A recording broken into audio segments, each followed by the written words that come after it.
खेत जो मांडो सूरमा अब जो जन को दाओ पहला मरण कबूल जीवन की छठ आस हो सबना की रेणुका हो आओ हमारे पास।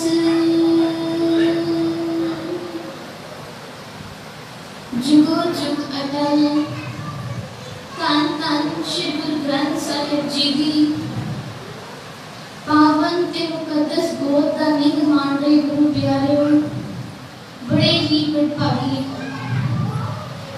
सतगुरु पातशाह जी दी इस मुबारक संगत दा आनंद मान रहे हैं। सवेर दे दीवान विच आपां विचारां कीतियां कि किस तरह ये जड़ी गुरु दी मुबारक गोद है साडे लई बड़ी ही बेशकीमती है। भाई गुरदास जी दे ये बोल आपां सांझे कीते सन कि जेड़ा गुरु दी गोद विच बैठा है ना वो बड़ा ही प्यारा है, इवन सब तो प्यारा है। जिवें एक मां दे कितने ही बच्चे क्यों ना हो पर सब तो प्यारा केड़ा है जी जेड़ा मां दी गोदी विच है। जैसे एक जननी के होत अनेक सुत सब ही मैं अधिक प्यारो सुत गोद जेड़ा गोदी विच बैठा वो सब तो प्यारा है। ते असीं भी गुरु जी की बख्शिश ले रहे हैं अपने प्यारे दियां रहमतां लैण वास्ते इस दर ते हैं। सो पूरी भावना नाल पूरे समर्पण नाल गुरु दे दर ते बैठिए क्योंकि कोई पता नहीं केड़ा पल ऐसा होवे जिस पल विचकार साडे ते बख्शिश हो जाए, केड़ी घड़ी सुलखनी होवे असी गुरु दी गोद विच बैठे हां। सच जानना गुरु दी गोद नूं महसूस कर सके साडे ते ये बख्शिश होएगी जदों दिलों अरदास करांगे मन करके तन करके इस रसना करके गुरु गुरु करांगे। पट बल जी बड़ा ही सोहना सानू समझाते हैं, कहते गुरु के सिखो पूरी वाह ला के पूरे तन मन तन दे नाल उस गुरु नूं याद करो क्योंकि देखो याद करना बड़ा ही लाजमी है साडे वास्ते। असीं जेकर याद कर रहे हैं ना उस वाहिगुरू पिता नूं ते अपने फायदे लिए करते पए हां क्योंकि सानू कुछ ना कुछ जरूर चाहिदा है प्यारे सतगुरु जी का।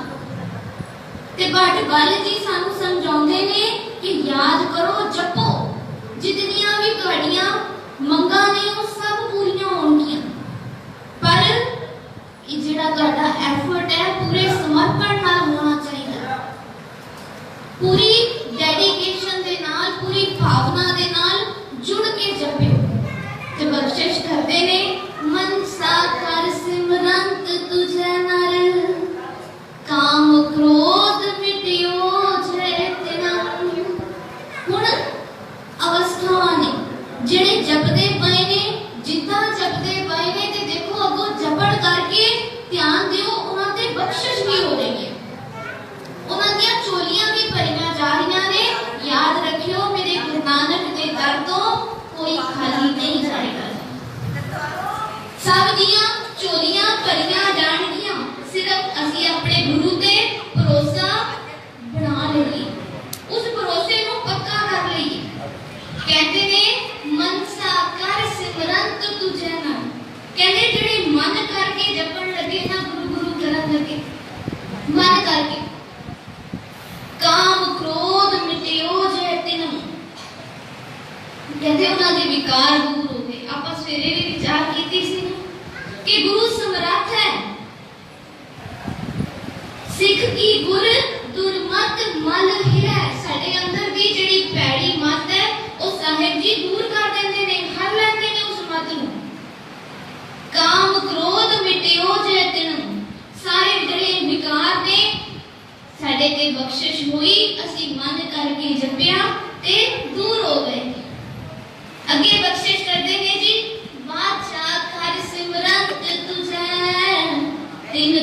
दरिद्र मिट्यो जय खिड़न। ये जड़ी मुबारक रसना सानू दित्ती है पिता जी ने। इस रसना नाल जदों असी गुरु गुरु करन लगे, उस परमेश्वर के गुणां नूं वाह करके आखण लगे, ते मेरे साहिब जी सानू खाली नहीं रखणगे। ध्यान दिओ, जिउं जी भावना लैके असी इस दर ते आवांगे, ओहो जिहा फल अपनी झोली विच पवा लवांगे। सिर्फ भावना करके नेड़े आउंदे आ ते दूर भी भावना करके ही चले जांदे आ। ते जिन्हां गुरमुखां ने, गुरु दे प्यारियां ने रसना राही अपने इन्हां वचनां राही गुरु दी सिफत सलाह कीती है। आखण लगे देखो उन्हां दे दुख दरिद्र तकलीफां सब दूर हो गईयां।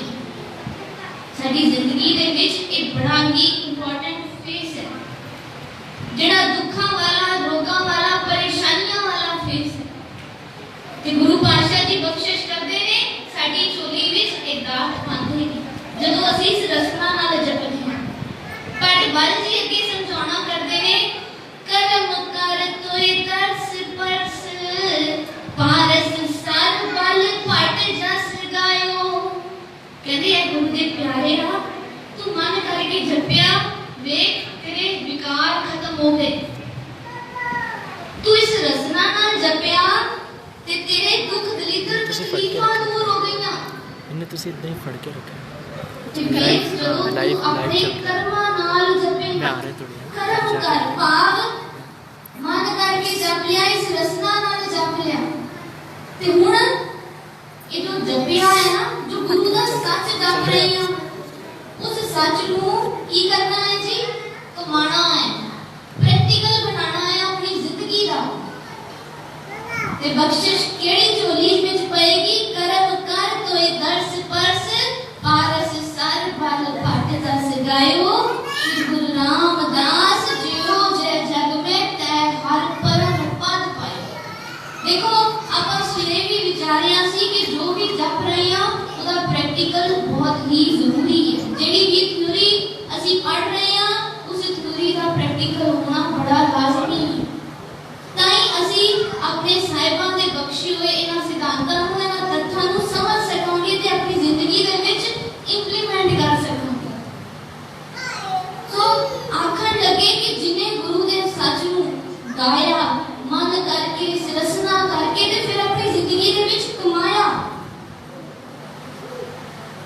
वो कहते उस परम पद नूं हासिल दुनियावी तल ते भी सानू देखो कंप्लीट कर दिता। विकार खत्म हो गए, दुख दरिद्र परेशानियां खत्म हो गईयां ते होर उस तो बाद सानू की चाहिदा है। बेशक दुनियावी तल ते सानू आही कुछ चाहिदा है, पर मेरे साहिब जी सानू ओ सुप्रीम अवस्था बख्शदे ने, ओ परम पद, ओ गोद बख्शदे ने जिहदे तो असीं सखणी है।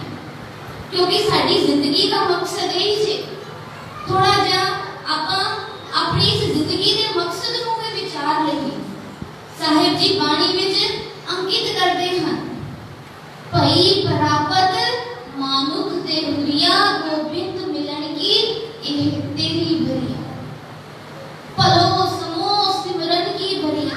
ये जड़ा समा सानू मिलिया है ना, बड़ा ही बेशकीमती है। काहे वास्ते मिलिया है? अपने गुरु वास्ते मिलिया है। पर असी कदी इस गल नूं समझिया ही नहीं। माफ करियो, असी दुनिया इस संसार के सारे बेनिफिट लेना चाहते हैं। इस दुनिया का जितना भी फायदा है ना, प्रॉफिट है, सानू मिल जाए, हर लाहा असी लेना चाहते हैं। पर साहिब जी भी एक लाहा, एक बेनिफिट साडी झोली विच पाना चाहते ने, ओ ओदी साथ सानू है ही नहीं। की आखदे ने, प्राणी तू आया लाहा लैन, लगा कित कुफकड़े सब मुक्ति चली रहन। प्राणी तू आया लाहा लैन, असी बड़ा ही मुबारक लाहा लैन वास्ते आए हैं, सब तो बड़ा फायदा, पर सानू उस फायदे की सोची ही नहीं है। साडी जिंदगी खत्म होती जा रही है, सब मुक्ति चली रहन। ऐसे ध्यान दियो, साहिबा ने रहन की गल कीती, रात की गल कीती। हुण तुसीं जानदे हो कि साडा जिहड़ा दिन का समा है ना, ਫੌਜੀ ਦੇ ਵਿਚਕਾਰ ਲੰਘਦਾ ਪਿਆ ਹੈ। ਅਸੀਂ ਹੋਸ਼ ਵਿੱਚ ਆ ਤੇ ਸਾਨੂੰ ਪਤਾ ਹੈ ਸਵੇਰ ਦੇ 8 ਵਜੇ ਨੇ। ਸਵੇਰੇ ਅੱਖਾਂ ਖੁੱਲਣ ਤੋਂ ਬਾਅਦ ਤੱਕ ਦਾ ਜਿਹੜਾ ਸਮਾਂ ਹੈ, ਰਾਤੀ ਸੌਣ ਤੱਕ ਸਾਰਾ ਸਾਡੀ ਹੋਸ਼ ਵਿੱਚ ਗੁਜ਼ਰਦਾ ਹੈ। ਸਾਨੂੰ ਉਸ ਸਮੇਂ ਦੀ ਕਹਿਣ ਤੋਂ ਬਾਅਦ ਖਬਰ ਰਹਿੰਦੀ ਹੈ ਕਿ ਦਿਨ ਗੁਜ਼ਰ ਰਿਹਾ ਹੈ ਨਾ, ਸਾਡੀਆਂ ਅੱਖਾਂ ਦੇ ਸਾਹਮਣੇ ਗੁਜ਼ਰ ਰਿਹਾ ਹੈ। ਪਰ ਵੇਖੋ ਰਾਤੀ ਜਦੋਂ ਸੌ ਜਾਂਦੇ ਹਾਂ, ਜਿਵੇਂ ਹੀ ਅੱਖਾਂ ਬੰਦ ਹੁੰਦੀਆਂ ਨੇ, ਭਾਵੇਂ 6 ਘੰਟੇ ਸੋਈਏ ਭਾਵੇਂ 10 ਘੰਟੇ ਸੋਈਏ, ਸਾਨੂੰ ਉਸ ਸਮੇਂ ਦੀ ਕੋਈ ਖਬਰ ਨਹੀਂ ਰਹਿੰਦੀ। ਅੱਖਾਂ ਬੰਦ ਹੋਈਆਂ, ਸਵੇਰੇ ਅੱਖਾਂ ਖੁੱਲਣ ਤੱਕ ਸਾਨੂੰ ਉਸ ਸਮੇਂ ਦੀ 1% ਵੀ ਸੋਚੀ ਨਹੀਂ ਰਹਿੰਦੀ। ਸਤਿਗੁਰੂ ਜੀ ਕਹਿੰਦੇ ਦੇਖ ਤੇਰੀ ਜ਼ਿੰਦਗੀ ਜਿਹੜੀ ਤੈਨੂੰ ਉਮਰ ਬਖਸ਼ੀ ਇਹ ਖਤਮ ਹੋ ਰਹੀ ਹੈ। ਸਾਨੂੰ ਵੀ ਪਤਾ ਹੈ ਖਤਮ ਹੋ ਰਹੀ ਹੈ, ਪਰ ਕਿੱਦਾਂ ਖਤਮ ਹੋ ਰਹੀ ਹੈ ਜੀ, ਸਾਨੂੰ ਸੋਚੀ ਨਹੀਂ ਹੈ, ਸਾਡੀ ਸਮਝ ਤੋਂ ਬਾਹਰ ਹੈ। ਸਾਨੂੰ ਪਤਾ ਹੀ ਨਹੀਂ ਕਿ ਖਤਮ ਹੋ ਰਹੀ ਹੈ। ਭਾਵ ਸਾਨੂੰ ਪਤਾ ਨਹੀਂ ਲੱਗ ਰਿਹਾ। ਰਹਿਣ ਗਵਾਈ सोए क्या दिवस गवाया खाए, हीरे जैसा जन्म है कोटि बदला जा। हुण गुरु पातशाह जी ने सानू हीरा दिता सी, पर हीरे दी परख हर बंदा नहीं कर सकता। हीरे दी परख वही करेगा जिन्हें कोल हीरे नू परखण वाले गुण होणगे। आपां सवेरे भी विचारिया कि गुण उस खंडे बाटे दी मुबारक अमृत दी दात लैण वास्ते भी शुभ गुण होने बड़े जरूरी ने, गुणा तो बिना नहीं। ते सतगुरु जी समझाना करते हैं कि देखो साडा समा जिहड़ा है लगदा जा रहा है हीरे वर्गा, हीरे दी न्याय। ये जन्म सानू मिलिया, पर ये जन्म असी कोटियां दे भाग वाले। हुण कोई इंसान जिहदे हत्थ असी हीरा दे दईए ते ओ हीरे नूं मिट्टी जाने, उस हीरे नूं पत्थर जाने, ते सानू बड़ा अफसोस होएगा। असी गल्लां भी करांगे कि देखो उसने उस हीरे नूं कोटियां दे भाग वर्त दिता। साडा भी हाल किते ना किते गुरमुखो यही हुंदा पिया। सानू हीरा दिता, पर असी उस हीरे नूं परख ना सके, उस हीरे नूं समझ ना सके। तो इसलिए समझाते ने कि साडी जिंदगी का मकसद वो परम पद है जिन्हों असी हासिल करना। आपां सवेरे विचारा कीती बैसाखी बारे, बैसाखी दे इतिहास बारे पातशाह जी सानू बड़ा ही सोहना समझाते हैं। जेड़े मुबारक गुरु जी ने साडी झोली विच ए बेशकीमती अमृत दी दात पाई है, खंडे बाटे दी पहुल पाई है। ओ मुबारक शख्सियत नूं अज असी विचारना है कि धन पिता कलगियां वाले महाराज जी दी शख्सियत कैसी है। सतगुरु जी कहते ने कि इस अमृत नूं टालण वास्ते तेरा जिहड़ा भांडा है वो प्रेम वाला होना चाहिए है। साच कहो सुन लियो सबे, जिन प्रेम कियो तिन ही प्रभु पाए। प्रेम होना बड़ा ही जरूरी है। प्रेम नूं, इस प्रेम रूपी भांडे नूं असीं अंदर टालना है। ते जेड़े मेरे पातशाह जी ये गल सानू आखदे पए ने, उन्हां दी शख्सियत नूं आपां विचारीए। ओ शख्सियत कितनी प्यार वाली है, कितना प्यार करन वाली वो मूरत है। गुरु गोबिंद पातशाह जी की शख्सियत नूं आपां विचारना है। आप सारे अपनी मनोबेटियां नूं इकागर करो ते गुरु साहिब दे प्यार नूं जिन्ना मुबारक सिखां ने माणिया है ना, आपां उन्हां दा जिक्र भी करना है कि कितने बाकमाल, कितने वडभागे वो गुरु दे सिख सन जिन्हां ने गुरु दे नाल रह के गुरु जी दे मुबारक पौधकां नूं माणिया, गुरु जी दी मुबारक खेडां नूं माणिया। हुण जिथे आपां साहिबां दी शख्सियत दी गल करांगे, उन्हां दी पर्सनैलिटी दी गल करांगे। अल्लाह याद खां जोगी जी नूं याद करिए, जिन्हां ने छोटे साहिबजादियां ते बड़े साहिबजादियां बारे नज़मां लिखियां हैं। उन्हां दियां बहुतात नज़मां आपां पढ़दे भी हैं। पूरे साके जिहड़े ने चमकौर दा साका, सरहंद दा साका, उन्हां ने अपनी नज़मां विच बयान कीता है। ओ अल्लाह याद खां जोगी जी लिखदे हन कि मेरी कलम जिहड़ी है इहदे विच बड़ी ताकत है। शब्द ने मेरे को, पर मेरे ये ਜਿਹੜੇ शब्द ने ਇਹ ਕਲਗੀਆਂ ਵਾਲੇ ਦੀ ਸ਼ਖਸੀਅਤ ਨੂੰ ਬਿਆਨ ਨਹੀਂ ਕਰ ਸਕਦੇ। ਧਿਆਨ ਦਿਓ, ਉਸ ਬਾ ਕਮਾਲ ਕਵੀ ਦੇ ਜਿਹੜੇ ਬੋਲ ਨੇ ਉਹ ਇਹ ਹਨ ਕਿ ਉਹਨਾਂ ਦੇ ਹੱਥਾਂ ਦੀ ਕਲਮ ਕਲਗੀਆਂ ਵਾਲੇ ਬਾਰੇ ਨਹੀਂ ਲਿਖ ਸਕਦੀ। ਉਹ ਕੀ ਬਿਆਨ ਕਰਦੇ ਨੇ ਆਪਣੀ ਇਸ ਰਚਨਾ ਚ? करतार की कसम व नानक की कसम, करतार की सौगंध व नानक की कसम है, जितनी भी हो गोविंद की तारीफ वो कम है। हर चंद मेरे हाथ में पुरजोर कलम है, सतगुर के लिखो वसफ कहाँ ताबे रकम है। एक आंख से बुलबुला कुल बहर को देखे, साहिल को मझधार को या लहर को देखे। कहते एक अख दे नाल पहला ते कहते कि करतार की सौगंध है, नानक की कसम है। साहिबा की जड़ी तारीफ है वो हो ही नहीं सकते, असी कर ही नहीं सकते, असी उस लायक ही नहीं है।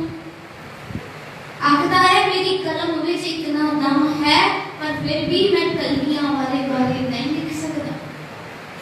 एक अख नाल असी किनु किनु वेखांगे, लहर नूं मझधार नूं देखांगे या समुंदर नूं वेखांगे।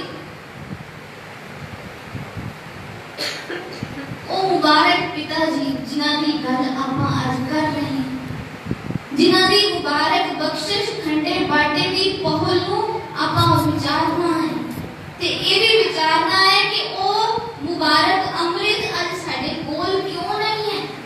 साहिबा ने ते सब वास्ते दिता सी, सब नूं वंडिया सी इक्को जिहा, पर अज साडे कोल क्यों नहीं है ओ मुबारक दान। हुण अल्लाह याद था जोगी जी अपनी नज़मां विच लिखदे ने, कहते ने बस हिंद में एक तीर्थ है यात्रा के लिए। हुण देखो जोगी जी ने कितनी बड़ी गल कह दी। कहते पूरे हिंदुस्तान विच इक्को ही तीर्थ है जिथे जाके असी नमस्कार कर सकते हैं, जिथे असी जाके यात्रा कर सकते हैं। वो धार्मिक स्थान है। जीव का सुभाव है कि धार्मिक स्थानों ते जाके नतमस्तक होता है, नमस्कार करता है। कहते बस हिंद में एक तीर्थ है यात्रा के लिए, कटाए बाप ने बच्चे जहां धर्म के लिए। अपने बड़े फर्जंदा बाबा अजीत सिंह जी, बाबा जुझार सिंह जी साहिबा ने अपने हथी जंग विच तोड़िया सी। कहते ओ असल तीर्थ है जिथे एक प्यो ने अपने बच्चे अपने लाल कुर्बान कर दिते, अपने लाल कटवा दिते। हुण देखो जोगी जी ते उन्होंने ते गल कह छड्डी, उन्हां दी अंदर दी जिहड़ी भावना सी उन्होंने सांझी की, पर इस्लाम धर्म नूं इह किथे पाउणा सी। अखीर वो एक मुसलमान सन ते इस्लाम धर्म दे जिहड़े सज्जन मित्र सन उन्हां नूं इह गल चंगी ना लगी। उन्होंने अपने आप को छोटा महसूस किया कि मक्के की बराबरी उस चमकौर नाल कीती जा रही है। साडे मक्के मदीने नूं नीवा दर्शाया जा रहा है ते उस चमकौर नूं उच्चा। ते जोगी जी को बुलाया जाता है ते उन्हां नूं पुछया जाता है भी तुसी ये क्यों लिख रहे हो, अपनी ये नज़मां ऐदां दियां क्यों लिख रहे हो। गुरु पातशाह जी नूं, गुरु गोबिंद सिंह जी नूं काफर आखदे ने उस काफर दियां सिफतां तुसी कर रहे हो, उस काफर दे पुत्तरां दी शहादत तुसी लिख रहे हो, उस शहादत नूं तुसी याद कर रहे हो। तुहानूं मुहम्मद साहिब हस दे जिहड़े दोतरे ने हसन ते हुसैन उन्हां दी शहादत ना याद आई। तुसी चमकौर दी जंग नूं याद कर रहे हो, तुहानूं करबला दा मैदान चेते ना आया। ओ इस्लाम धर्म के जिहड़े बानी ने जोगी जी अगे आके इस सवाल कर रहे हैं। देखो एक कवि दियां मन दियां भावनावां ਅਸੀਂ ਉਹਨਾਂ ਨੂੰ ਰੋਕ ਨਹੀਂ ਸਕਦੇ। ਮਨ ਦੇ ਜਿਹੜੇ ਵਲਵਲੇ ਨੇ ਉਹਨਾਂ ਨੇ ਉਹ ਸਾਂਝੇ ਕੀਤੇ, ਪਰ ਉਹ ਇਸਲਾਮ ਧਰਮ ਦੇ ਜਿਹੜੇ ਸੱਜਣ ਨੇ ਉਹ ਪੁੱਛਦੇ ਨੇ ਕਿ ਤੁਹਾਨੂੰ ਹਜ਼ਰਤ ਅਲੀ ਦੀ ਸ਼ਹਾਦਤ ਨਾ ਯਾਦ ਆਈ? ਤੁਸੀਂ ਗੁਰੂ ਤੇਗ ਬਹਾਦਰ ਸਾਹਿਬ ਜੀ ਦੀ ਸ਼ਹਾਦਤ ਨੂੰ ਯਾਦ ਕਰ ਰਹੇ ਹੋ। ਤੇ ਅਖੀਰ ਕੀ ਕਰਦੇ ਨੇ? ਅੱਲਾ ਯਾਰ ਖਾਂ ਜੋਗੀ ਜੀ ਨੂੰ ਆਪਣੇ ਧਰਮ ਚੋਂ ਬਾਹਰ ਕੱਢ ਦਿੰਦੇ ਨੇ, ਧਰਮ ਚੋਂ ਐਕਸਕਿਊਨੇਟ ਕਰਦਾ, ਧਰਮ ਚੋਂ ਛੇਕ ਦਿੱਤਾ, ਬਾਹਰ ਕੱਢ ਦਿੱਤਾ। ਹੁਣ 1918 ਦਾ ਜਿਹੜਾ ਸਮਾਂ ਹੈ, ਬੜੇ ਹੀ ਬਜ਼ੁਰਗ ਹੋ ਚੁੱਕੇ ਨੇ ਜੋਗੀ ਜੀ, ਤੇ ਉਹਨਾਂ ਦੇ ਕੋਲ ਅਮੀਨ ਖਾਨ ਜਿਹੜਾ ਲਾਹੌਰ ਦਾ ਕਾਜ਼ੀ ਹੈ ਉਹ ਆਉਂਦਾ ਹੈ। ਦੇਖੋ ਆਪਾਂ ਇਤਿਹਾਸ ਵਿਚਾਰ ਰਹੇ ਹਾਂ, ਆਪਣੇ ਮੁਬਾਰਕ ਵਿਰਸੇ ਨੂੰ ਵਿਚਾਰ ਰਹੇ ਹਾਂ, ਇਹ ਬਹੁਤ ਹੀ ਜ਼ਰੂਰੀ ਹੈ, ਕਿਉਂਕਿ ਕਿਸੇ ਅਦੀਬ ਨੇ ਲਿਖਿਆ ਹੈ ਜੇਕਰ ਅਸੀਂ ਆਪਣੇ ਹਿਸਟਰੀ, ਆਪਣੇ ਇਤਿਹਾਸ ਨੂੰ ਭੁੱਲ ਜਾਵਾਂਗੇ ਨਾ ਤੇ ਅਸੀਂ ਖਤਮ ਹੋ ਜਾਵਾਂਗੇ। ਉਹੀ ਕੌਮਾਂ ਜ਼ਿੰਦਾ ਰਹਿੰਦੀਆਂ ਨੇ ਜਿਹੜੀਆਂ ਆਪਣੇ ਇਤਿਹਾਸ ਨੂੰ, ਆਪਣੀ ਵਿਰਾਸਤ ਨੂੰ ਸਾਂਭ ਕੇ ਰੱਖਦੀਆਂ ਨੇ। ਕਹਿੰਦੇ ਨੇ ਨਾ, ਅਮਰ ਰਹਿੰਦੀਆਂ ਜਗ ਤੇ ਉਹ ਕੌਮਾਂ ਵਰ ਜਿਨ੍ਹਾਂ ਦੇ ਕਾਲਣਾ ਕਾਲਦੇ ਨੇ ਛੰਨੇ ਦੇ ਫੜ ਕੇ ਪੁੱਤ ਜਿਸਦੇ ਆਪਣੀ ਕੌਮ ਨੂੰ ਅੰਮ੍ਰਿਤ ਪਿਲਾਉਂਦੇ ਨੇ। ਹੁਣ ਜੋਗੀ ਜੀ ਨੂੰ ਉਹ ਅਮੀਨ ਖਾਨ ਜਿਹੜਾ ਲਾਹੌਰ ਦਾ ਕਾਜ਼ੀ ਹੈ ਆ ਕੇ ਮਿਲਦਾ ਹੈ। ਉਹ ਵੇਖਦਾ ਹੈ ਕਿ ਉਹਨਾਂ ਦੀ ਹਾਲਤ ਸਹੀ ਨਹੀਂ, ਬਿਮਾਰੀ ਕਾਰਨ, ਬਜ਼ੁਰਗੀ ਕਾਰਨ ਬੜੇ ਹੀ ਕਮਜ਼ੋਰ ਹੋ ਚੁੱਕੇ ਨੇ, ਤੇ ਉਹਨਾਂ ਨੂੰ ਆ ਕੇ ਆਖਦਾ ਹੈ ਕਿ ਤੁਸੀਂ ਬੜੇ ਬਾਕਮਾਲ ਦੇ ਕਵੀ ਹੋ, ਨਜ਼ਮਾਂ ਲਿਖਦੇ ਹੋ, ਪਰ ਤੁਸੀਂ ਜਿਹੜਾ ਗੁਰੂ ਦੀਆਂ ਸਿਫਤਾਂ ਕੀਤੀਆਂ ਨੇ ਨਾ, ਇਹ ਕੰਮ ਤੁਸੀਂ ਚੰਗਾ ਨਹੀਂ ਕੀਤਾ। ਕਹਿੰਦੇ ਅੱਜ ਵੀ ਅਸੀਂ ਤੁਹਾਡਾ ਜਿਹੜਾ ਸਨਮਾਨ ਹੈ ਤੁਹਾਨੂੰ ਬਰਾਬਰ ਦੁਬਾਰਾ ਦੇ ਦਿਆਂਗੇ ਪੂਰਾ। ਤੁਸੀਂ ਇੱਕ ਕੰਮ ਕਰੋ, ਮੈਂ ਇੱਕ ਕਲਮ ਤੇ ਇੱਕ ਕਾਗਜ਼ ਲੈ ਕੇ ਆਇਆ ਹਾਂ, ਤੁਸੀਂ ਇਤਨਾ ਕਰਨਾ ਹੈ, ਸਿਰਫ ਇਹ ਲਿਖ ਦੋ ਇਸ ਕਲਮ ਦੇ ਨਾਲ, ਇਸ ਕਾਗਜ਼ ਦੇ ਉੱਪਰ ਕਿ ਗੁਰੂ ਗੋਬਿੰਦ ਸਿੰਘ ਜੀ ਕਾਫਰ ਨੇ, ਤੇ ਮੈਂ ਅੱਜ ਤੱਕ ਜੋ ਵੀ ਲਿਖਿਆ ਹੈ ਨਾ ਗਲਤ ਲਿਖਿਆ ਹੈ। ਉਹ ਕਾਜ਼ੀ ਕੀ ਆਖਦਾ ਹੈ ਜੀ ਕਿ ਇਤਨਾ ਲਿਖ ਦਿਓ, ਸਿਰਫ ਦੋ ਗੱਲਾਂ, ਗੁਰੂ ਗੋਬਿੰਦ ਸਿੰਘ ਜੀ ਕਾਫਰ ਨੇ और आज तक मैं जो भी लिखा गलत लिखा। ਹੁਣ ਜੋਗੀ ਜੀ को पूछते ने कि जेकर ना लिखाते, जेकर ना लिखाते फिर की? देखो काजी आखदा है जे ਹੁਣ भी ना लिखा, जे नहीं लिखते हो ते फिर ਤੁਹਾਡੀ मौत तो बाद नमाज़े मैयत, नमाज़े जनाजा नहीं पढ़िया जाएगी।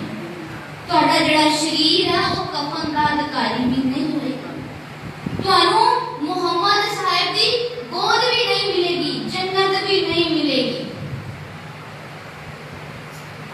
इतनी बड़ी गल कह ਦਿੱਤੀ ਤੇ ਅੱਲਾ ਯਾਰ ਖਾਂ ਜੋਗੀ ਉਹਨਾਂ ਤੇ ਕੋਈ ਅਸਰ ਨਹੀਂ। ਕਦੀ ਸੋਚਦੇ ਆ ਕਿੰਨਾ ਸਮਰਪਣ ਸੀ ਗੁਰੂ ਨੂੰ ਜਿਹੜੇ ਪਿਆਰ ਕਰਦੇ ਸੀ, ਜਿਨ੍ਹਾਂ ਨੇ ਗੁਰੂ ਦੀਆਂ ਗੱਲਾਂ ਸੁਣੀਆਂ। ਹੁਣ ਧਿਆਨ ਦਿਓ, ਜਿਹੜੇ ਅੱਲਾ ਯਾਰ ਖਾਂ ਜੋਗੀ ਨੇ ਉਹ ਕਦੀ ਗੁਰੂ ਸਾਹਿਬ ਨੂੰ ਮਿਲੇ ਨਹੀਂ, ਜੀਵਨ ਵਿਚਕਾਰ ਕਦੀ ਉਹਨਾਂ ਦਾ ਮਿਲਾਪ ਨਹੀਂ ਹੋਇਆ ਗੁਰੂ ਦੇ ਨਾਲ, ਕਦੀ ਵੇਖਿਆ ਨਹੀਂ, ਕਦੀ ਮਿਲੇ ਨਹੀਂ, ਫਿਰ ਵੀ ਇਤਨਾ ਪਿਆਰ। ਅੱਗੋਂ ਪਤਾ ਕੀ ਆਖਦੇ ਨੇ? ਕਹਿੰਦੇ ਠੀਕ ਹੈ ਕਾਜ਼ੀ ਜੀ, ਤੁਸੀਂ ਮੇਰੀ ਮੌਤ ਤੋਂ ਬਾਅਦ ਨਮਾਜ਼ੇ ਮਈयत ਵੀ ਨਾ ਪੜ੍ਹਨਾ, ਨਮਾਜ਼ੇ जनाजा भी ना पढ़ना, मैनू कफन भी ना देना। कहते ने मैनू मोहम्मद साहब की गोद नहीं चाहिए, मैनू लगता है मैनू कलगियां वाले प्रीतम की गोद उड़ीक रही है, मैनू वो गोद चाहिए है, मैं उस गोद विच जाना है, मैनू दसम बादशाह गुरु गोबिंद सिंह जी की गोद उड़ीकदी पई। देखो कितना मुबारक प्यार और समर्पण है। जिस इंसान ने कभी गुरु को देखा नहीं, वो उस गुरु लिए, उस प्यारे लिए इतना जुड़ चुके हैं। ये जिहड़ा साडा इतिहास ਇਤਿਹਾਸ ਦੀਆਂ ਜਿਹੜੀਆਂ ਇਹ ਗੱਲਾਂ ਨੇ ਅਸੀਂ ਇਹਨਾਂ ਨੂੰ ਜਾਣਨੀ ਬੜੀਆਂ ਹੀ ਜ਼ਰੂਰੀ ਨੇ, ਕਿਉਂਕਿ ਕਹਿੰਦੇ ਨੇ ਜਿਹੜੀ ਗਊ ਸ਼ੇਰ ਦੇ ਮੂੰਹ ਆ ਜੇ ਉਹਦਾ ਮਾਸ ਵੀ ਨਹੀਂ ਤੇ ਖਲ ਵੀ ਨਹੀਂ। ਜਿਹੜੇ ਬਾਗ ਦਾ ਮਾਲੀ ਬੇਈਮਾਨ ਹੋ ਜੇ ਉਹ ਫੁੱਲ ਵੀ ਨਹੀਂ ਤੇ ਫਲ ਵੀ ਨਹੀਂ। ਜਿਹੜੇ ਮਕਾਨ ਦੀ ਨੀਂਹ ਜਵਾਬ ਦੇ ਜੇ ਉਹ ਘੜੀ ਵੀ ਨਹੀਂ ਤੇ ਪਲ ਵੀ ਨਹੀਂ। ਖਾਲਸਾ ਜੀ ਜਿਹੜੀ ਕੌਮ ਆਪਣਾ ਇਤਿਹਾਸ ਭੁੱਲ ਜੇ ਉਹ ਅੱਜ ਵੀ ਨਹੀਂ ਤੇ ਕੱਲ ਵੀ। ਜੇਕਰ ਅਸੀਂ ਆਪਣੇ ਇਸ ਇਤਿਹਾਸ ਨੂੰ ਆਪਣੇ ਪਹਿਲਾਂ ਖੁਦ ਜਾਣੂ ਹੋਵਾਂਗੇ ਫਿਰ ਆਪਣੇ ਬੱਚਿਆਂ ਨੂੰ ਜਾਣੂ ਕਰਵਾਵਾਂਗੇ। ਸਾਡਾ ਇਹ ਮਹਾਨ ਵਿਰਸਾ ਏਦਾਂ ਹੀ ਖਤਮ ਨਾ ਹੋ ਜਾਵੇ, ਬੜੀ ਲੋੜ ਹੈ। ਤੇ ਵੇਖੋ ਔਰੰਗਜ਼ੇਬ ਦੇ ਦਰਬਾਰ ਦੀ ਗੱਲ ਆਪਾਂ ਕਰਾਂਗੇ। ਉਸ ਕਲਗੀਆਂ ਵਾਲੇ ਦੀ ਸ਼ਖਸੀਅਤ ਨੂੰ ਜੇਕਰ ਅਸੀਂ ਜਾਣਨਾ ਚਾਹੁੰਦੇ ਹਾਂ, ਉਸ ਮੁਬਾਰਕ ਸ਼ਖਸੀਅਤ ਦੇ ਨਾਲ ਅਸੀਂ ਪ੍ਰੇਮ ਪਾਉਣਾ ਚਾਹੁੰਦੇ ਹਾਂ ਨਾ, ਤੇ ਭਾਵਨਾਵਾਂ ਸੁਣੀਏ ਤੇ ਸਮਝੀਏ ਤੇ ਗੁਰੂ ਅੱਗੇ ਇੱਕ ਤਰਲਾ ਲਈਏ ਕਿ ਪਾਤਸ਼ਾਹ ਜੀ ਜਿਤਨਾ ਪਿਆਰ ਤੁਸੀਂ ਆਪਣੇ ਪਿਆਰਿਆਂ ਨਾਲ ਕੀਤਾ, ਪਿਆਰੇ ਸਿੱਖਾਂ ਨਾਲ ਕੀਤਾ, ਮੈਨੂੰ ਵੀ ਸਾਨੂੰ ਵੀ ਉਸ ਜੋਗਾ ਸਮਝ ਲਿਓ। ਥੋੜਾ ਜਿਹਾ ਹੀ ਸਹੀ, ਤਿਲ ਮਾਤਰ ਹੀ ਸਹੀ, ਅਸੀਂ ਵੀ ਤੁਹਾਡੇ ਉਸ ਪਿਆਰ ਨੂੰ ਮਹਿਸੂਸ ਕਰ ਸਕੀਏ। ਤੇ ਦੱਸਦੇ ਨੇ ਔਰੰਗਜ਼ੇਬ ਦੇ ਦਰਬਾਰ ਵਿੱਚ ਇੱਕ ਚਿੱਠੀ ਆਈ ਹੈ। ਈਰਾਨ ਦੇ ਖਲੀਫੇ ਨੇ ਇੱਕ ਚਿੱਠੀ ਭੇਜੀ ਹੈ। ਉਸ ਚਿੱਠੀ ਦੀ ਜਿਹੜੀ ਭਾਸ਼ਾ ਹੈ ਉਹ ਅਰਬੀ 'ਚ ਹੈ ਤੇ ਔਰੰਗਜ਼ੇਬ ਦੇ ਦਰਬਾਰ ਦੀ ਜਿਹੜੀ ਭਾਸ਼ਾ ਹੈ ਉਹ ਫਾਰਸੀ ਹੈ। ਹੁਣ ਔਰੰਗਜ਼ੇਬ ਨੇ ਆਪਣੇ ਸਾਰੇ ਜਿਤਨੇ ਵੀ ਉਹਦੇ ਵਿਦਵਾਨ ਨੇ, ਸਕਾਲਰ ਨੇ, ਵਾਇਸ ਨੇ, ਉਹ ਸਾਰੇ ਬੁਲਾ ਲਏ। ਹੁਣ ਉਸ ਚਿੱਠੀ ਦੇ ਅਰਥ ਕੀਤੇ ਗਏ। ਸਾਰਿਆਂ ਨੇ ਜਿਤਨੀ ਵਿਦਵਤਾ ਸੀ ਨਾ, ਸਭ ਨੇ ਉਸ ਚਿੱਠੀ ਦੇ ਅਰਥ ਕਰ ਦਿੱਤੇ। ਪਰ ਔਰੰਗਜ਼ੇਬ ਨੂੰ ਕਹਿੰਦੇ ਨੇ ਉਸ ਚਿੱਠੀ ਦੇ ਜਿਹੜੇ ਅਰਥ ਨੇ ਉਹ ਪਸੰਦ ਨਾ ਆਏ। ਫਿਰ ਉਸ ਦਰਬਾਰ ਵਿੱਚੋਂ ਇੱਕ ਵਿਦਵਾਨ ਖੜਾ ਹੋਇਆ ਜਿਸਨੇ ਆਖਿਆ ਕਿ ਮੈਂ ਉਸ ਚਿੱਠੀ ਦੇ ਅਰਥ ਕਰਾਂ। ਤੇ ਉਸ ਵਿਦਵਾਨ ਨੇ ਉਸ ਚਿੱਠੀ ਦੇ ਅਰਥ ਬੜੇ ਹੀ ਚੰਗੇ ਕੀਤੇ ਤੇ ਔਰੰਗਜ਼ੇਬ ਨੂੰ ਬੜੇ ਚੰਗੇ ਲੱਗੇ। ਤੇ ਉਹ ਪੁੱਛਦਾ ਹੈ ਕਿ ਵਿਦਵਾਨ ਕੌਣ ਹੈ ਤੇ ਉਸ ਵਿਦਵਾਨ ਦਾ ਨਾਮ ਦੱਸਿਆ ਗਿਆ। ਤੇ ਕਹਿੰਦੇ ਨੇ ਉਸ ਔਰੰਗਜ਼ੇਬ ਨੂੰ ਉਹਦਾ ਨਾਮ ਸੁਣ ਕੇ ਨਾ ਪਸੀਨਾ ਆ ਗਿਆ, ਹੈਰਾਨ ਹੋ ਗਿਆ। ਆਖਣ ਲੱਗਾ ਔਰੰਗਜ਼ੇਬ ਦੇ ਦਰਬਾਰ ਵਿੱਚ ਹਰ ਬੰਦਾ ਮੁਸਲਮਾਨ ਹੋਣਾ ਚਾਹੀਦਾ ਹੈ। ਇਹ ਇਤਨਾ ਉੱਚ ਦਰਜੇ ਦਾ ਬਾਕਮਾਲ ਵਿਦਵਾਨ ਹੈ ਪਰ ਮੁਸਲਮਾਨ ਨਹੀਂ ਹੈ, ਇਹ ਕਿੱਦਾਂ ਹੋ ਸਕਦਾ ਹੈ? ਕਹਿੰਦਾ ਇਸ ਵਿਦਵਾਨ ਦਾ ਇੱਕ ਵਾਰ ਫਿਰ ਟੈਸਟ ਲਿੱਤਾ ਜਾਵੇ ਤੇ ਫਿਰ ਇਹਨੂੰ ਜਾਂ ਤਾਂ ਇਸਲਾਮ ਧਰਮ ਵਿੱਚ ਲੈ ਆਓ ਜਾਂ ਫਿਰ ਕਤਲ ਕਰ ਦਿਓ। ਔਰੰਗਜ਼ੇਬ ਨੇ ਇੱਕ ਹੁਕਮ ਦਿੱਤਾ ਤੇ ਕਹਿੰਦੇ ਨੇ ਅਗਲੇ ਦਿਨ ਉਸ ਵਿਦਵਾਨ ਦਾ ਟੈਸਟ ਲਿੱਤਾ ਗਿਆ। ਕੁਰਾਨ ਦੀ ਇੱਕ ਆਇਤ ਉਹਨਾਂ ਨੂੰ ਦਿੱਤੀ ਗਈ ਤੇ ਆਖਿਆ ਗਿਆ ਕਿ ਇਹਦੇ ਅਰਥ ਕਰੋ। ਉਸ ਵਿਦਵਾਨ ਨੇ ਉਸ ਆਇਤ ਦੇ ਬੜੇ ਹੀ ਸੋਹਣੇ ਅਰਥ ਕੀਤੇ। ਸਾਰਿਆਂ ਨੂੰ ਬੜੇ ਪਸੰਦ ਆਏ। ਕਹਿੰਦੇ ਨੇ ਇਹ ਜਿਹੜਾ ਵਿਦਵਾਨ ਸੀ ਨਾ, ਇਹ ਔਰੰਗਜ਼ੇਬ ਦਾ ਜਿਹੜਾ ਪੁੱਤਰ ਹੈ ਸ਼ਹਿਜ਼ਾਦਾ ਮੁਅੱਜ਼ਮ, ਜਿਹੜਾ ਅੱਗੇ ਚੱਲ ਕੇ ਬਹਾਦੁਰ ਸ਼ਾਹ ਬਣਦਾ ਹੈ, ਉਸਨੂੰ ਫਾਰਸੀ ਪੜਾਉਂਦਾ ਸੀ। ਤੇ ਔਰੰਗਜ਼ੇਬ ਦੀ ਜਿਹੜੀ ਬੇਟੀ ਹੈ ਜ਼ੇਬੁਲ-ਨਿਸਾ, ਉਹ ਵੀ ਇਹਨਾਂ ਕੋਲੋਂ ਸਿੱਖਦੀ ਸੀ। ਤੇ ਉਹ ਬੈਠ ਕੇ ਆਪਸ ਵਿੱਚ ਗੱਲਾਂ ਕਰ ਰਹੇ ਨੇ ਦੋਨੋਂ ਭਰਾ ਭੈਣ ਕਿ ਇਹ ਜਿਹੜੇ ਵਿਦਵਾਨ ਨੇ, ਆਪਣੇ ਉਸਤਾਦ ਜੀ ਨੇ, ਅੱਬਾ ਜਾਨ ਨੇ ਇਹ ਹੁਕਮ ਦਿੱਤਾ ਹੈ ਕਿ ਜਾਂ ਤੇ ਇਹਨਾਂ ਨੂੰ ਇਸਲਾਮ ਧਰਮ ਵਿੱਚ ਲੈ ਆਓ ਜਾਂ ਫਿਰ ਇਹਨਾਂ ਨੂੰ ਕਤਲ ਕਰ ਦਿਓ। ਤੇ ਜਦੋਂ ਉਸ ਵਿਦਵਾਨ ਨੇ ਇਤਨੀ ਗੱਲ ਸੁਣੀ ਨਾ ਤੇ ਡਰ ਗਿਆ। ਹੁਣ ਵੇਖੋ ਅਸੀਂ ਕਹਾਂਗੇ ਉੱਚ ਦਰਜੇ ਦਾ ਬੜਾ ਹੀ ਬਾਕਮਾਲ ਵਿਦਵਾਨ ਹੈ, ਸ਼ਾਇਦ ਵਿਦਵਾਨਾਂ ਨੂੰ ਡਰ ਨਹੀਂ ਲੱਗਦਾ, ਪਰ ਮਾਫ ਕਰਨਾ ਮੌਤ ਤੋਂ ਹਰ ਬੰਦਾ ਡਰਦਾ ਹੈ। ਸਮੇਤ ਮੇਰੇ ਅਸੀਂ ਸਾਰੇ ਮੌਤ ਤੋਂ ਡਰਦੇ ਹਾਂ।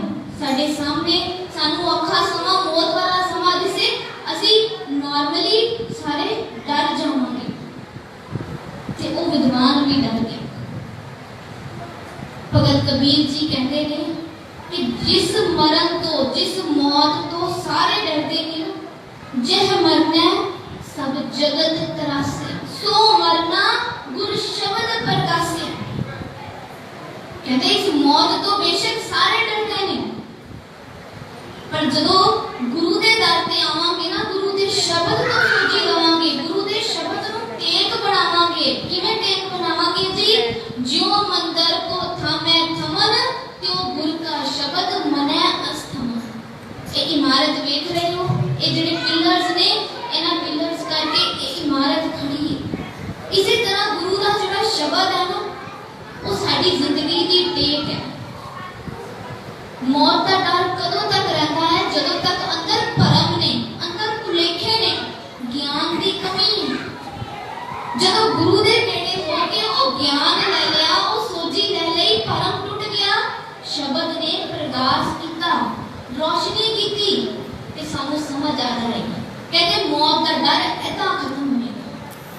हुण वो जिहड़ा विद्वान सी गुरमुखो, वो डर गया ते वो उस मुअज्जम नू, अपने उस स्टूडेंट नू पूछता है कि मैं की करा, मैं किथे जावां, किदे दर ते जावां कि मेरी जिहड़ी ये मौत है ये टल जावे, मेरा मान, मेरा ईमान बच जावे, मेरा धर्म बच जावे।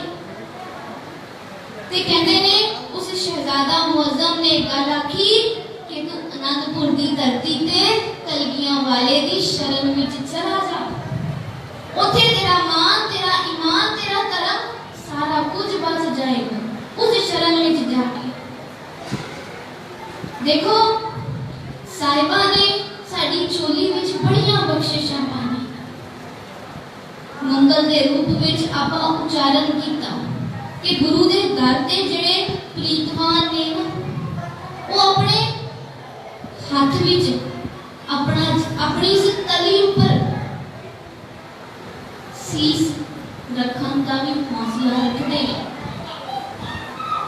साहिब जी आखते ने ना, जो तो प्रेम खेलन का चाओ, सिर तर तली गली में लियाओ, एक मारक पैर तरीजे, सिर दीजे कान न कीजे, पहला मरण कबूल, जीवन की छठिया, मोह सबना की रेणुका, तो आओ हमारे पास।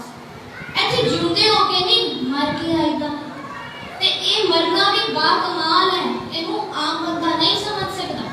असी सारे ते मौत को डर के बैठे हैं, पर गुरु दे दर ते जिहड़ा आ जाता है ना, ओदा मौत का डर खत्म हो जाता है। ये विद्वान जी दी गल आपां सांझी कर रहे हैं, ये कौन सन? ये सन भाई नंद लाल जी। ते भाई नंद लाल जी उस औरंगजेब दी शरण विचों निकल के किथे आ गए ने? हुण कलगियां वाले प्रीतम दी शरण विच आ गए, कलगियां वाले दी गोद विच आ गए ने, ते उत्थे आके संगत कर रहे ने, गुरु दे चरण परस रहे ने। कहते ने उसे समय पंगाणी दे युद्ध की तैयारी हो रही सी, ते साहिब जी सारे अपने सिखां नूं तलवारां फड़ा रहे सन। भाई नंद लाल जी नूं भी कुछ दिन हो चुके सन, ते वो सोच रहे सन कि मेरे हाथ विच तलवार क्यों नहीं फड़ाई, मैं भी लड़ना चाहता, गुरु दे दर ते आ गया, गुरु दा हो गया, मैं भी इस जंग का हिस्सा बनना चाहता हूं।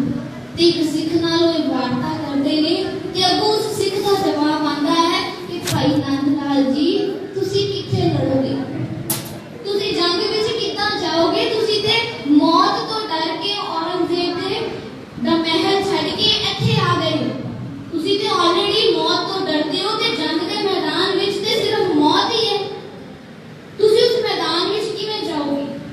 ਤੇ ਭਾਈ ਨੰਦ ਲਾਲ ਜੀ ਇਹ ਜਵਾਬ ਦਿੰਦੇ ਨੇ कि मौत के डर तो बचा, मैं इस डर ते आया जरूर हां, पर ਇੱਥੇ आके मेरा डर खत्म हो गया, मेरा डर ਜਿਹੜਾ मौत ਦਾ डर है ना, वो खत्म हो गया जी। ਹੁਣ ਮੈਨੂੰ मौत ਦਾ ਕੋਈ डर नहीं, ਇੱਥੇ ਆ ਕੇ ਜਿਹੜਾ ਮੈਨੂੰ ਆਨੰਦ ਮਿਲਿਆ ਹੈ, ਜਿਹੜਾ ਮੈਨੂੰ ਅੰਮ੍ਰਿਤ ਮਿਲਿਆ ਹੈ, ਭਾਵ ਉਹ मौत ਦਾ डर खत्म हो गया।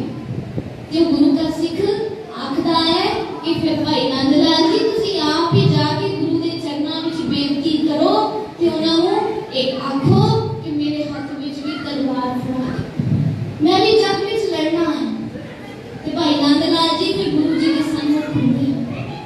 जी को जाके अरदास करते हैं, उन्होंने चरण परसते हैं।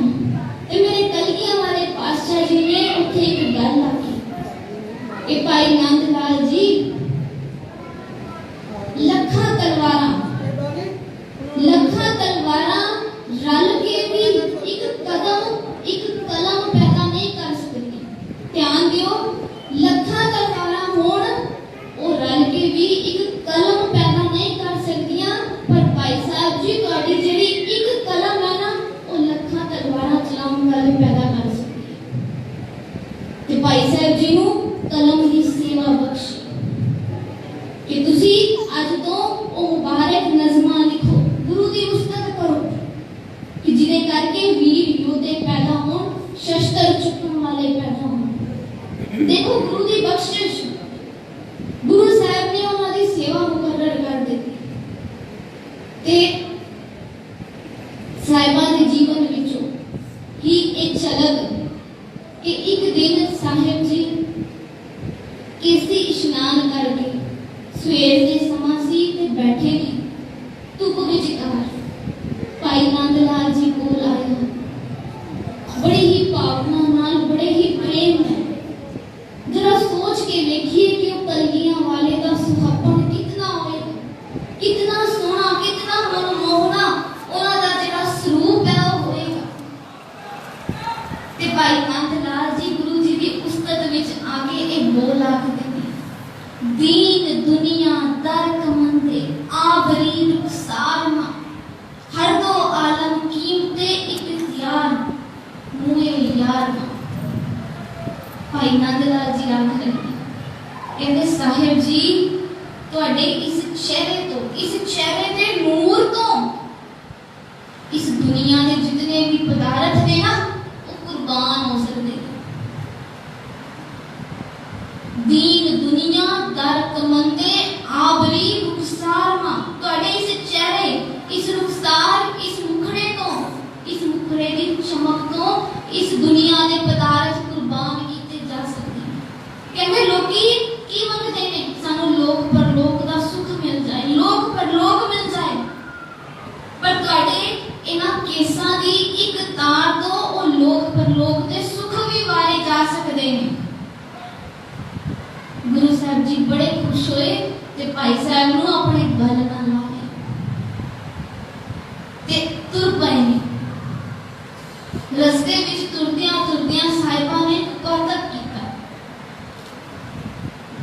अपने हाथ विच एक पत्थर चुकिया, उस पत्थर नूं कदी इस हाथ विच रखदे ने, कदी दूजे हाथ विच ते पानी विच सुट दिंदे ने ते अपने सिखां नूं पुछदे ने कि सिखो दसो एक पत्थर डुबिया गया।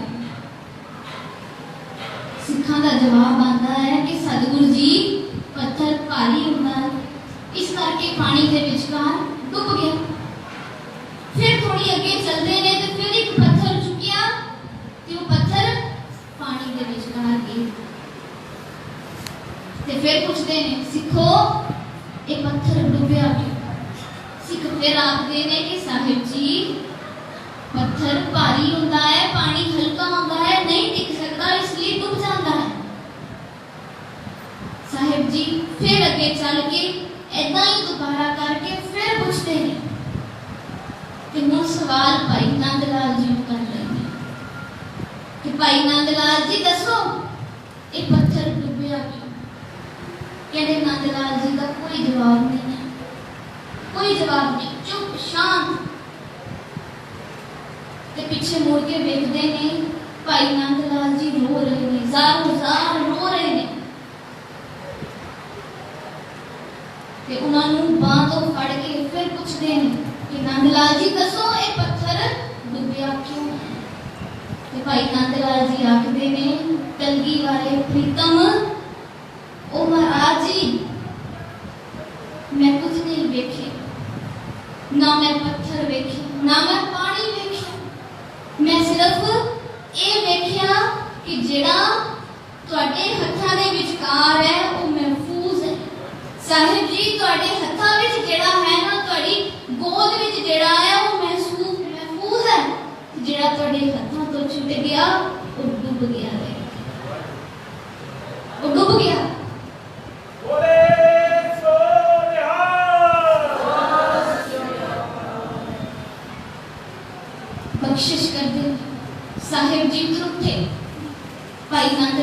आखते ने उन्होंने आखते ने कि मंगो मैं बड़ा ही खुश हाँ तुसी जो मंगोगे तुहानू मिलेगा।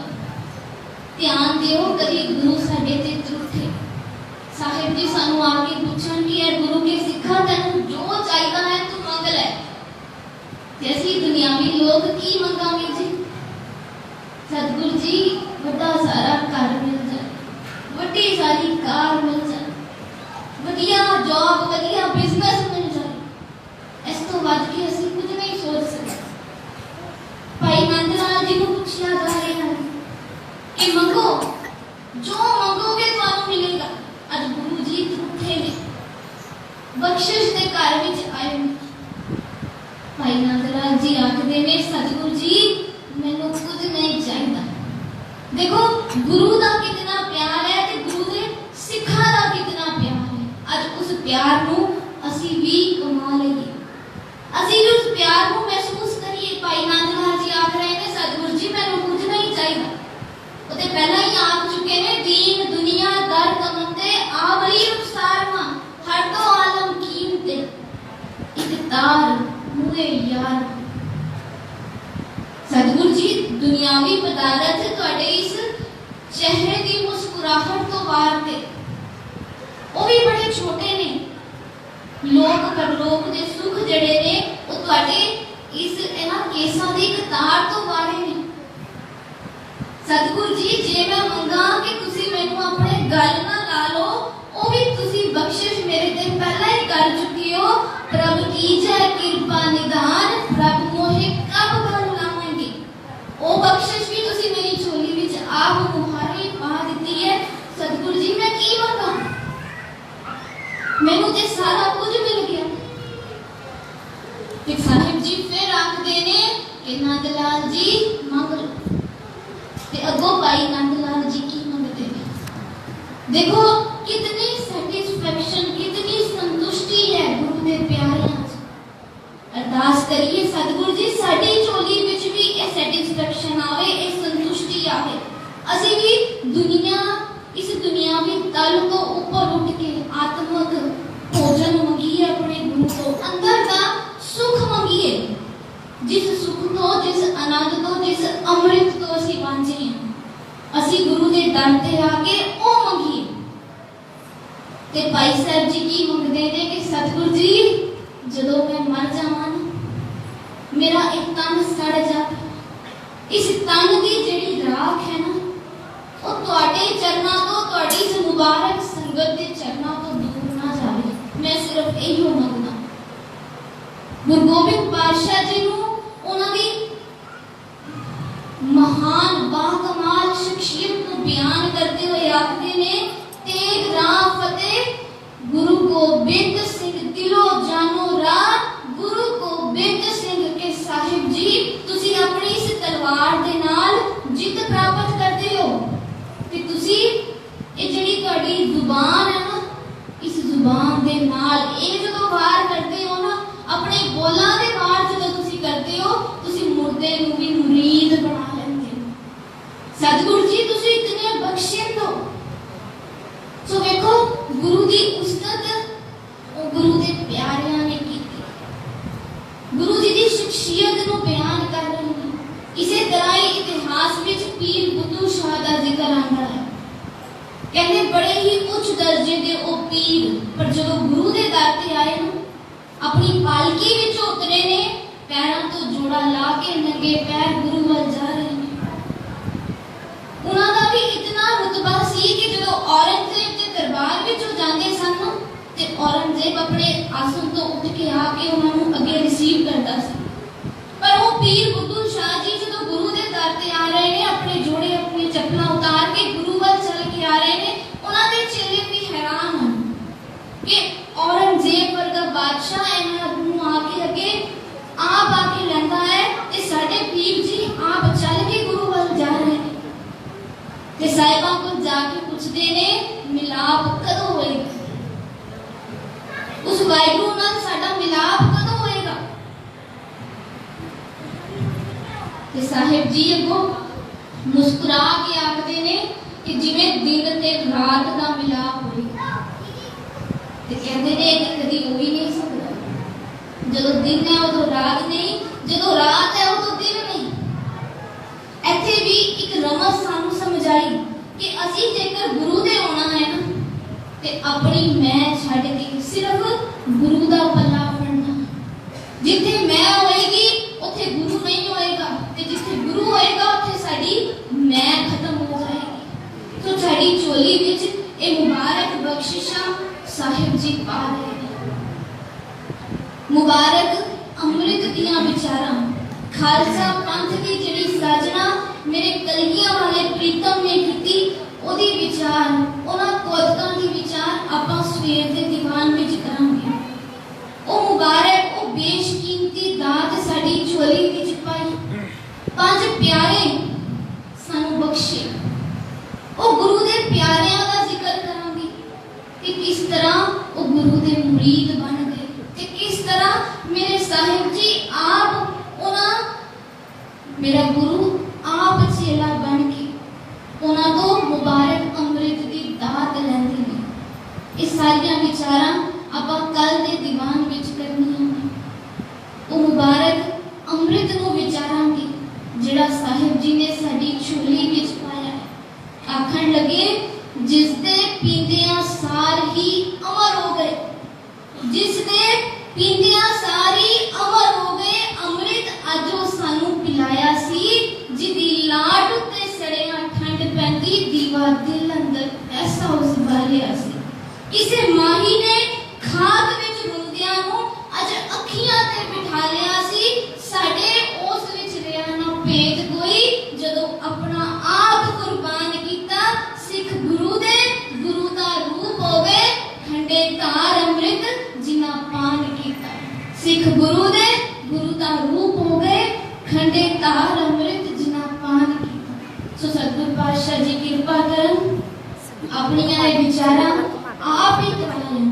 ਸਾਹਿਬ ਜੀ ਕਿਰਪਾ ਕਰੋ ਸਾਡੀ ਝੋਲੀ ਵਿੱਚ ਇਹ ਜਿਹੜੇ ਤੁਹਾਡੇ ਮੁਬਾਰਕ ਸਿਧਾਂਤ ਨੇ, ਇਹਨਾਂ ਸਿਧਾਂਤਾਂ ਨੂੰ ਸਮਝਣ ਦੀ ਸੋਚੀ ਤੇ ਇਹਨਾਂ ਸਿਧਾਂਤਾਂ ਨੂੰ ਅਸੀਂ ਕਮਾ ਸਕੀਏ, ਇਸ ਜੋਗਾ ਤੁਸੀਂ ਆਪ ਹੀ ਸਾਨੂੰ ਬਣਾ।